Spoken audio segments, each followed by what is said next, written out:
Alrighty, folks, so we've got a little bit left here in our discussion of geography and geology. We're on the last one. This is the last thing in your notes, and we are going to continue from here. So when we look at evidence that supports the Bible in terms of the geologic record, we see it all over the place. Doesn't matter what museum you go to, you'll probably find a good amount of evidence in that museum of this. And this is just one of many examples. Folks, thank you. This is one of many examples that you'll see there. Now, if you're really looking for evidence that supports or contradicts the Bible, probably the biggest cataclysm in the Bible was Noah's flood, right? So we ought to find evidence for Noah's flood all over the place if it indeed happened. Now, if you ever hear scientific explanations for the biblical flood, oftentimes what you'll hear is that everybody believes that the Israelites got the idea of Noah's flood from the Epic of Gilgamesh. And that's one of the prevailing hypotheses in the scientific community. They believe the Bible's just a bunch of fairy tales, and so that's what they chalk that up to. But what we find when we look all over the world is we find flood legends all over the place. And on the next graph here, you'll see just a few of these. So there are over 300 worldwide flood legends spread across the globe. And these come from places like Persia, which is now Iran. They come from places like China. They come from places like Native American cultures, like Native Aboriginal cultures in Australia. They come from isolated islands like Hawaii and Fiji. Folks, these locations, these cultures were separated from each other by thousands upon thousands of miles. So what makes more sense? That they all just happen to make up the exact same pretend flood story? Or that they all point back to this real historical event that actually happened? And when we look at these cultures across the world in the same way that they have evidence of these dinosaur-like creatures that they saw, we also find evidence of a worldwide flood. In addition, when we look at physical evidence, as we talked about the last couple days, we see all sorts of stuff that backs up biblical history. Coal deposits were created by pre-flood environments that were uprooted and progressively buried, mostly as the floodwaters rose. Polystrate fossils, those trees that are vertical inside the sediments, those were ripped up with the rest of the vegetation and deposited, some vertically, within the sediments as they accumulated. Vast sedimentary blankets, those were formed by rapid sedimentation from continental scale water flows. And then those flat gaps we talked about, how at the Grand Canyon, when you look at these rock layers, they are extremely flat, one on top of the other. They're flat because they were laid down rapidly, so no erosion was able to take place.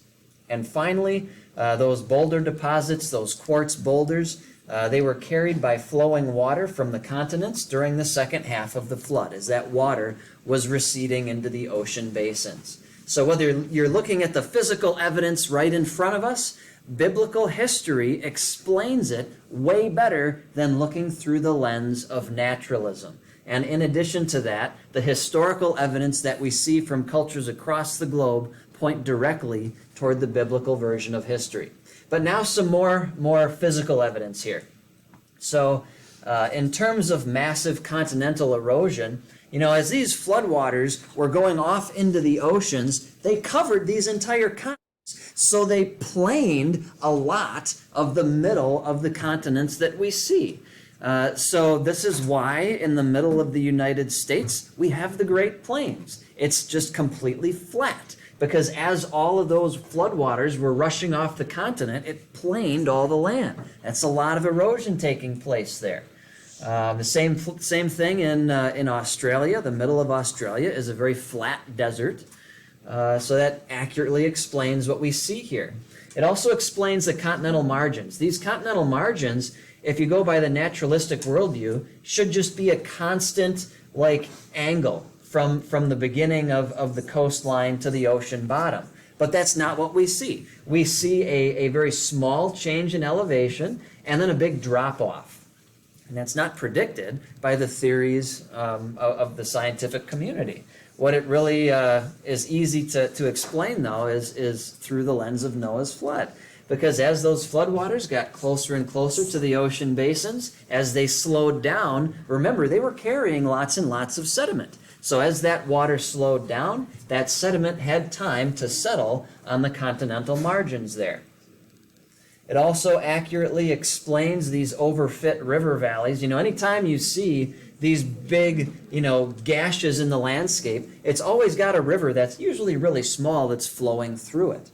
And the reason that we have these is because as the floodwaters went from the middle of the continents to the ocean basins, it would eventually decrease in elevation to the point where, mountains and things would start being visible above it. And so at that point, you'd have more of a channelized water flow.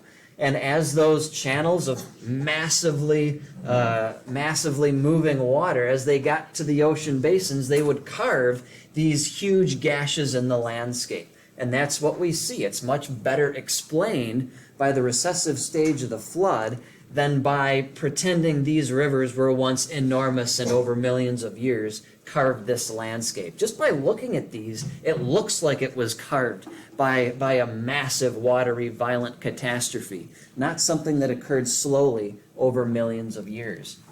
In addition, if you've ever been out west, you've seen these mesas.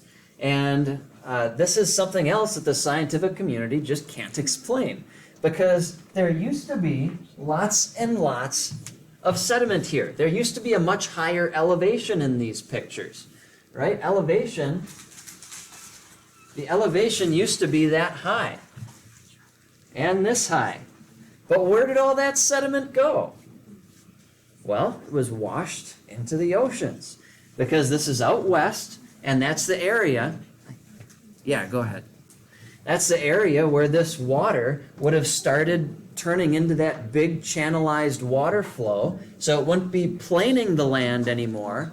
But now you've got these massive channels of water that are just rushing into the ocean basins. And with them, they are carrying all the sediment that used to be here. There is no scientific way, apart from Noah's flood, to describe where all of this sediment went, because it clearly went somewhere. We all have the same data. We all know that this used to be a much higher elevation, whether you're a secular scientist or somebody who believes the Bible. But the Bible, as we've kind of been seeing through a pattern here, is the only way to actually give a plausible mechanism where all this sediment could have gone somewhere. So where did it go? It was washed into the ocean basin during the second half of Noah's flood as those waters were receding. And you've got these water and air gaps. Rivers don't typically go through mountains. They go around mountains. It's just how they work. And yet oftentimes we see these rivers going through mountain ranges. And we see these gaps in mountain ranges. The Cumberland Gap comes to mind. So how did those gaps get there? As the floodwaters decreased in elevation, parts of mountain ranges would become visible. The lower parts, which were still underwater, would continue to be eroded through, some of the lowest being eroded all the way down, like this example right here. So you've got this channelized water flow. Again, that water is moving with momentum and power and force that we can't even begin to comprehend right now, because we've never seen anything like the biblical flood here ourselves. But with all that power, with all that force, it was able to cut right through these mountain ranges. You guys have heard of continental drift, right? Yeah, and the Ice Age. So here's something we all agree on. We all agree, from the scientific community to biblical creationists, we all agree that at some point all the continents were connected. They all just fit together too well for that to just be a coincidence. So the question is, how did they get to where they are? So the first person to explain this was a biblical creationist, and he believed that during Noah's flood, these continents moved apart to their present locations very, very quickly. And we all know how plate tectonics works. It's something I'm sure you've studied in your classes. You guys have heard of subduction, right? That's typically what happens when you've got these plates interacting. So if this plate is coming to the right and this plate is holding still or moving to the left, one of these usually subducts or goes under the other one. So what ends up happening then is this plate goes down and it would start to heat up in this lower mantle, and eventually it would turn into magma, which would then come up and then be deposited as rock, which is then pushed outward both to the left and to the right, and it contributes to the motion of these continents. It's like one big conveyor belt. So the question is then, did this process happen quickly, or did it happen at like a couple inches per year at the rates that we're seeing the continents move today? Because remember uniformitarianism, that's the idea that everything we see is happening at the same rate it's always happened. So what does the evidence show us? Well, if we look at plates like this one, which is the underneath the North American plate, what we notice is that as it's descending into the lower mantle, if it was doing so over millions and millions and millions and millions of years, then this plate, which would have started out relatively cool up here, should have long since equalized to the hot temperatures of the lower mantle, because it would, it would have been down there for tens of millions or hundreds of millions of years. It should all be the same temperature. Well, guess what we find when we actually examine the temperatures of these subduction plates? For this particular plate, which is found underneath Central America, it was found that this subducted plate is over 1,000 degrees Fahrenheit cooler than the surrounding hot mantle. Folks, that can't be true if it got there slowly over millions and millions of years. Once again, the biblical version of history explains the data, explains the observations in a plausible way. The naturalistic version of history does not. Now, in addition to this, what happens if you are strong enough to take rock and bend it? Will it bend for you? It will crumble, absolutely. So here's the thing.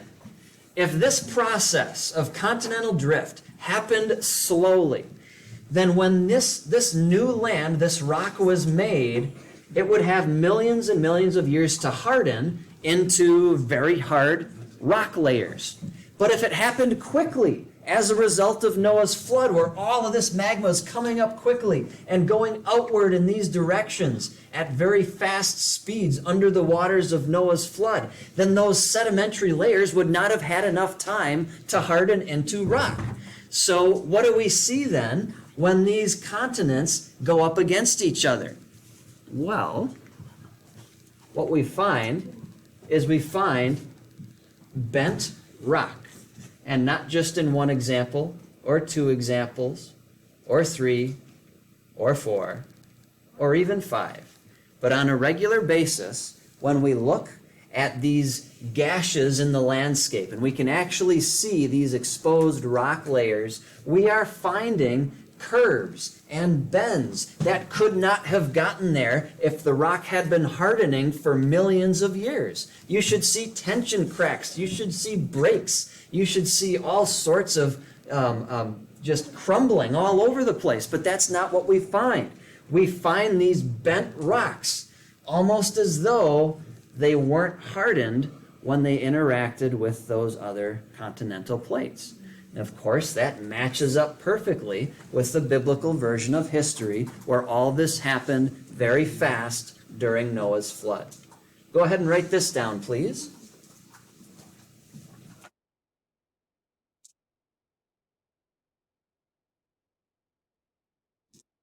Catastrophic plate tectonics was that theory that I mentioned a while ago, where it was first proposed before any type of modern continental drift theory that would take millions of years. It was proposed by a Bible-believing Christian. It was the scientific community who took that idea and added the millions of years to it. And this is the best evidence for catastrophic plate tectonics. You can write this down as well. Obviously, this is not an exhaustive list. but this is the most obvious stuff that we find.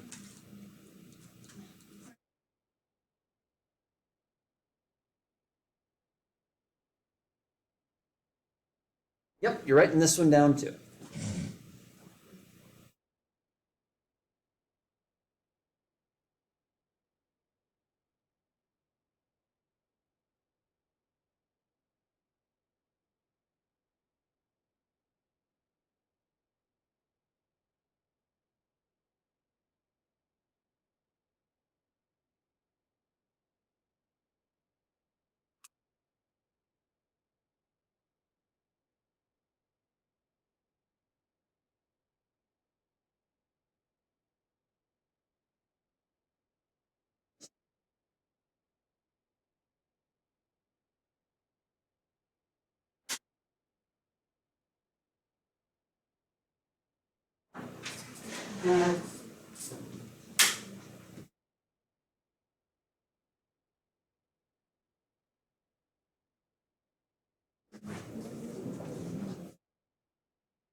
So that's just a bit of a summary of what we just talked about there.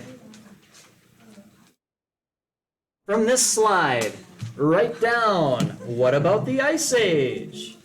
And then write down, I'll point it out here for you, this bullet point.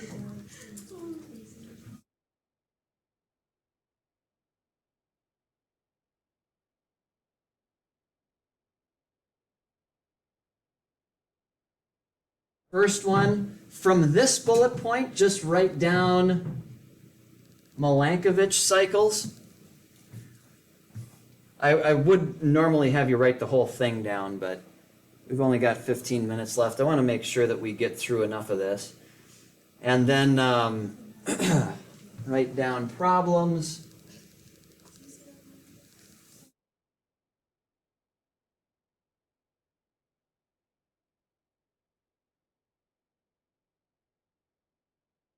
And then write down the second bullet point.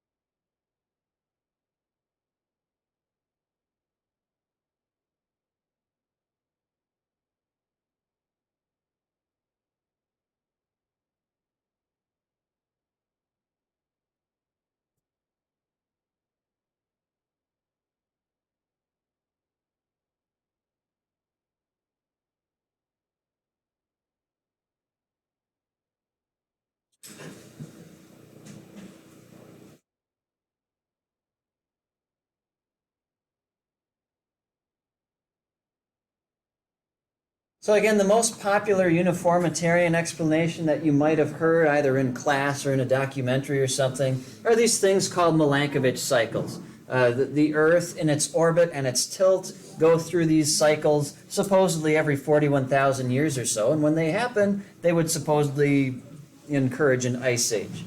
So a couple of problems with this. Number one, the effects are actually too small to cause a large temperature change. But the second one, which you're actually supposed to write down here, a cool Earth will not get you an ice age. In order to have an ice age, you need ice. You need glaciers. And glaciers come from ice that's created by just lots and lots of snow that packs together and packs together and packs together. And next thing you know, you have a great big ice sheet over a continent.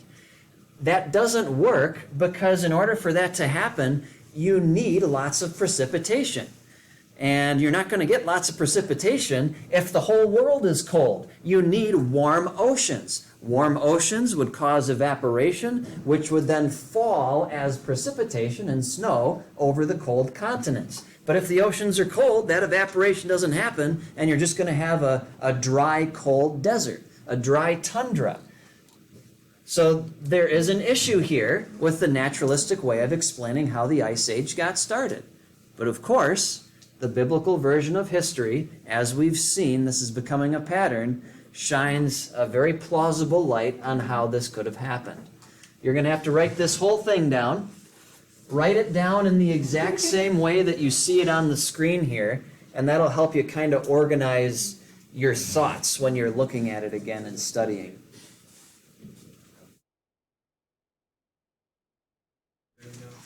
The whole thing.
So a little bit about what you're writing down here.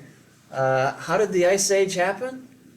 It's very easy to just follow what would naturally occur as a result of Noah's flood and see that it would encourage the exact conditions that would get you an Ice Age. Because what does the Bible tell us? It tells us that the fountains of the great deep burst forth. Well, when you have things bursting forth from underground, you're going to have all sorts of volcanic activity associated with that. And so a result of all that volcanic activity is you've got all kinds of volcanic dust and ash that are going to be put high in the atmosphere of the Earth. Now that's going to have the main effect of reflecting lots and lots of sunlight that would normally come through. It's going to, stop all of those warming sun rays from making it to the Earth's surface. So that's going to cause the Earth to get colder. In addition, remember, these are a lot of underwater volcanoes. So it's not just volcanoes that were occurring on Earth's surface, the fountains of the great deep. So if you have all this underwater volcanic activity, those oceans would have been heated up in a big, big way. So what we've got now then are warm oceans and cold land masses, and that's exactly what you need for an ice age to occur. Those warm oceans would have evaporated lots and lots of water, which would have fallen over the cold continents that were cold because of all that volcanic dust and ash that were in the atmosphere, and it falls as snow. Next thing you know, you've got yourself an ice age. And from current creation science, as people have been studying this, it probably would have built up over the first 500 years after the flood happened and taken about 200 years to melt to about where the ice is today.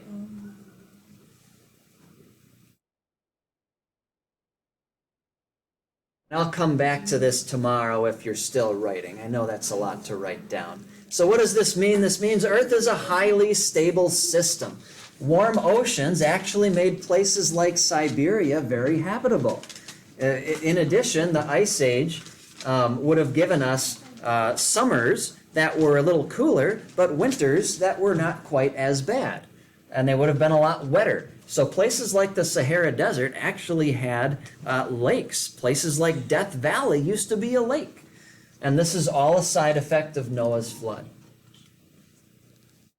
So when we're looking at the timeline here from biblical history, creation is about 4000 BC, the flood 2500 BC. So where would the Ice Age go?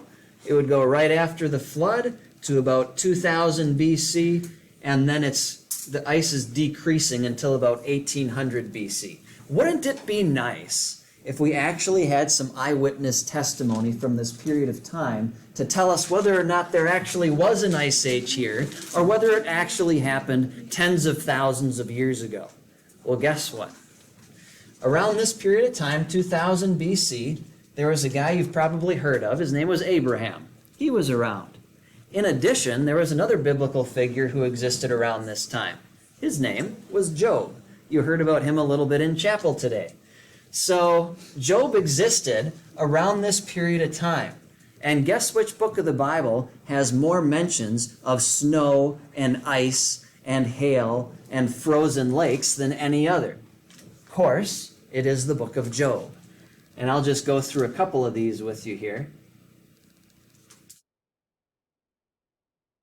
The tempest comes out from its chamber, the cold from the driving winds. The breath of God produces ice, and the broad waters become frozen. Have you seen the storehouses of the snow, or seen the storehouses of the hail? From whose womb comes the ice? Who gives birth to the frost from the heavens when the waters become hard as stone, when the surface of the deep is frozen? And this is just a taste of some of the examples. There are a lot more if you read through the book of Job. So again, not only does biblical history provide us a better, more reasonable explanation for the things that we find in our world, we see eyewitness evidence for it straight out of the Bible. So that three-cord rope is completely unwound now. Lyell's philosophy did not emphasize he tried to emphasize geological features that seemed to demand long periods of time to form. Unfortunately for him, we found that all these things can be made much more quickly than that. He believed all geological features could be explained by slow and gradual processes, no matter how unlikely or difficult that may seem. That ended up not adding up. There's no way everything we see in the world today could have happened as a result of the slow, gradual processes that uniformitarians try and put forward. You need great, big catastrophes to have a plausible explanation for how that came about. And finally, he tried to dismiss the biblical account of Earth history from consideration, and now that we are a couple 100+ years from the time of the publication of his book, we've found that biblical history is a much better way to explain what we see in the geologic record. Before long-age thinking could be accepted, the biblical account of Earth history had to be dismissed. This was done on the basis of personal preference, a bandwagon effect, without proper evaluation of the relevant issues. But the failure of uniformitarianism to explain so much geology of the Earth means it is time to return to square one. It is time to properly consider the geological implications of Earth history recorded in the Bible. And there's your summary. Last thing you need to write down today, of course.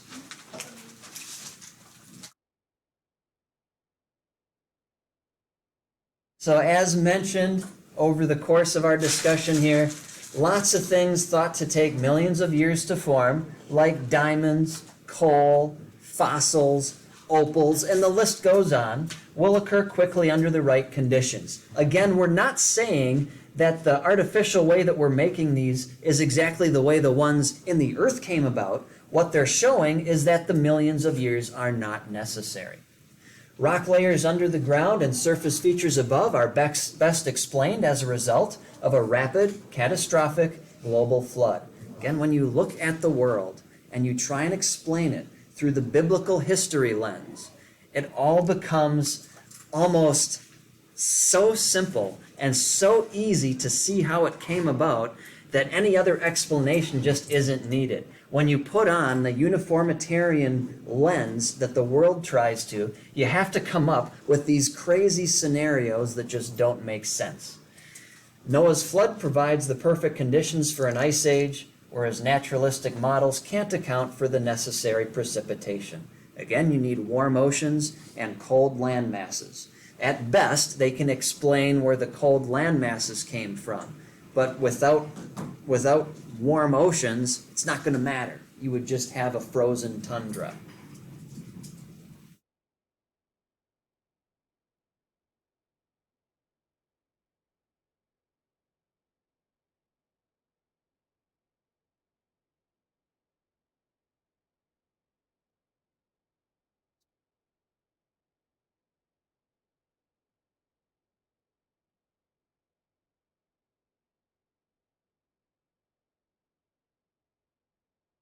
Or the announcements come on here. I know they might come on a bit early. You know, the real question is which history fits best here? The uniformitarian history or the biblical history?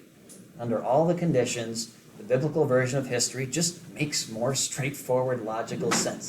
You don't need fancier equations to tell you that it's just easier to explain how things got here if you use the biblical worldview.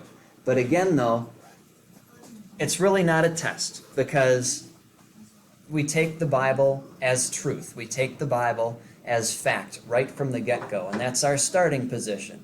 It just happens to be that when you start from the truth, and that's your foundation, it becomes very easy to explain the world around us.